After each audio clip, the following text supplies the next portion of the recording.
महाभारत में अर्जुन के अलावा और किस किस को मिला था भगवत गीता का ज्ञान। आखिर श्री कृष्ण ने अर्जुन के अलावा और किस किस को गीता का उपदेश दिया था? क्या अर्जुन से पहले भी किसी ने भगवत गीता को सुना था? यदि हाँ, तो आखिर कौन थे वो सौभाग्यशाली? आखिर अर्जुन के अलावा और किन लोगों ने श्री कृष्ण के मुख से पूरी भगवत गीता के उपदेश को समझा था? सुनकर हैरानी जरूर होगी दोस्तों, लेकिन महाभारत में केवल अर्जुन अकेले नहीं थे जिन्होंने श्री कृष्ण से भागवत गीता के उपदेश को ग्रहण किया था, बल्कि अर्जुन के अलावा कई लोग ऐसे भी थे जिन्होंने अर्जुन से पहले भागवत गीता को सुना था और अर्जुन के साथ भी भागवत गीता का पूरा उपदेश श्री कृष्ण के मुख से समझा था। तो अगर आप भी जानना चाहते हैं कि कौन थे वो सौभाग्यशाली लोग, तो ये वीडियो अंत तक जरूर देखिएगा। लेकिन उससे पहले चैनल को सब्सक्राइब करना बिल्कुल मत भूलिएगा।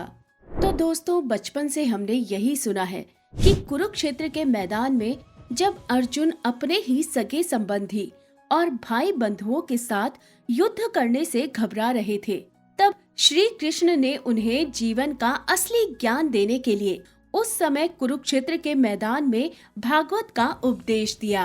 लेकिन क्या आपको पता है कि गीता का उपदेश केवल अर्जुन को नहीं दिया गया था, बल्कि कुछ और लोग भी इस दिव्य पल के साक्षी बने थे।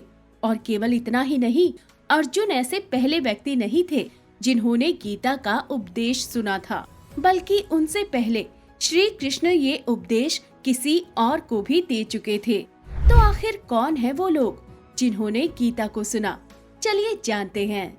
जब भी गीता के उपदेश की बात आती है तो हमारे दिमाग में केवल एक छवि उभरती है।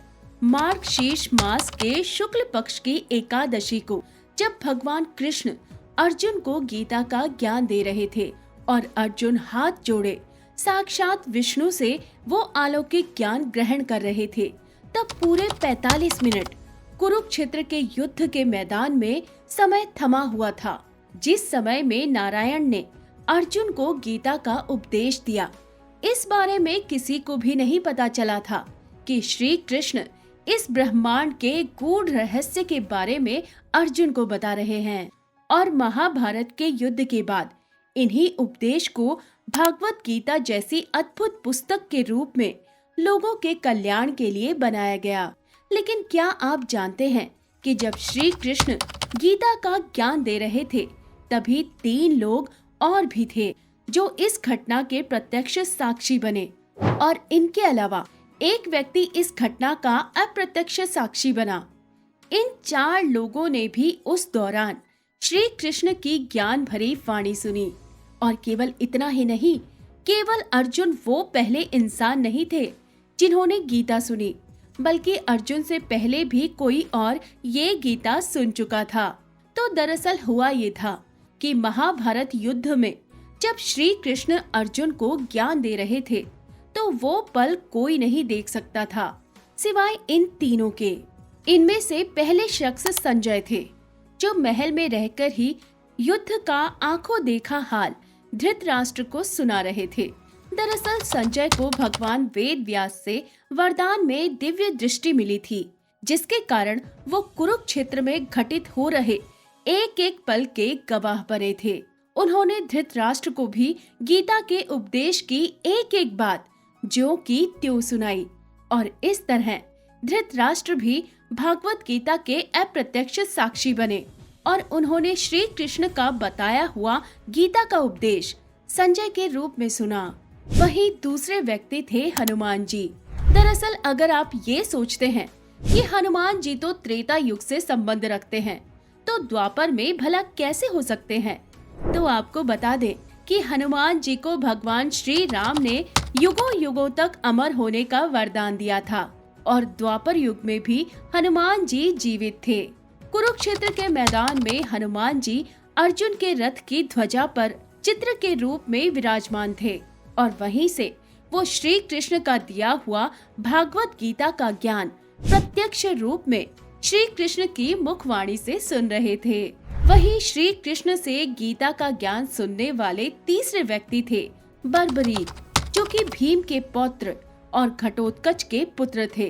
दरअसल महाभारत युद्ध से पहले बर्बरीक की प्रतिज्ञा और उसके पास महादेव के दिए हुए 3 अभेद बाणों की वजह से श्री कृष्ण को डर था कि अगर बर्बरीक ने अपनी माँ का दिया हुआ वचन निभाया और हारने वाली सेना की तरफ से युद्ध किया तो यकीनन वो कौरवों की तरफ से लड़ेंगे और इस तरह कौरव युद्ध में जीत जाएंगे।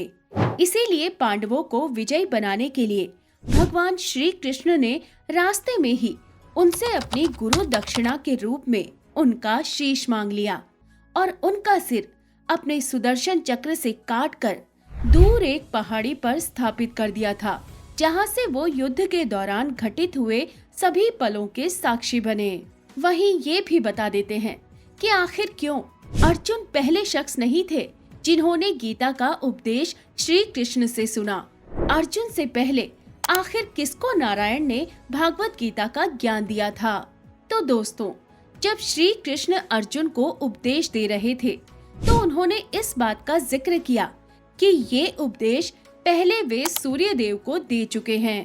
तब अर्जुन ने अपने अज्ञान में आकर श्री कृष्ण से आश्चर्य से भरकर सवाल किया था कि सूर्य देव तो तब से हैं जब से ये सृष्टि है और आपका जन्म तो कुछ साल पहले ही हुआ है, तो आप सूर्य देव को ये उपदेश पहले कैसे दे सकते हैं?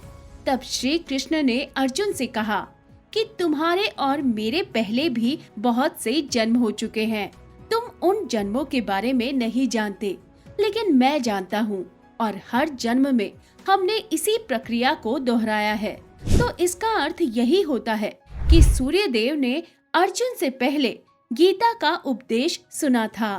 तो दोस्तों, इसी के साथ अब ये भी जान लेते हैं कि आखिर भागवत गीता की रचना कैसे हुई और ये किस किस को सुनाई गई। तो पौराणिक कथा के अनुसार जब महर्षि वेद व्यास ने मन ही मन महाभारत और भागवत गीता की रचना की तो उन्हें समझ नहीं आ रहा था कि इसकी रचना कैसे की जाए। तब ब्रह्मा जी ने उनके संकट को दूर करते हुए उन्हें इस काम के लिए श्री गणेश का आवाहन करने कहा। गणेश जी राजी हो गए और तब महर्षि वेद व्यास बोलते गए और श्री गणेश लिखते गए। इस प्रकार महर्षि वेद व्यास ने श्री गणेश को गीता का उपदेश दिया था। इसके अलावा महर्षि वेद व्यास ने अपने शिष्यों वैशंपायन, जैमिनी, पैल सहित कई और शिष्यों को महाभारत के गूढ़ रहस्य बताए थे। कहा जाता है कि पांडवों के वंशज राजा जन्मेजय ने जब सर्प यज्ञ किया था तो वहां राजा जन्मेजय ने अपने पूर्वजों पांडव और कौरवों के बारे में महर्षि वेद व्यास से पूछा था। तब महर्षि वेद व्यास के कहने पर उनके शिष्य वैशंपायन ने राजा जन्मेजय की संपूर्ण सभा को महाभारत के साथ गीता का भी उपदेश दिया था। तो दोस्तों, उम्मीद करते हैं कि अब आप समझ गए होंगे कि आखिर भागवत गीता का रहस्य महाभारत काल से भी पुराना है और इसे किस किस ने किस समय पर सुना था और इसका महत्व आखिर कितना था। उम्मीद करते हैं वीडियो पसंद आई होगी। वीडियो अच्छी लगी हो तो वीडियो को लाइक कीजिएगा, चैनल को सब्सक्राइब कीजिएगा, ज्यादा से ज्यादा लोगों तक वीडियो को शेयर करना बिल्कुल मत भूलिएगा।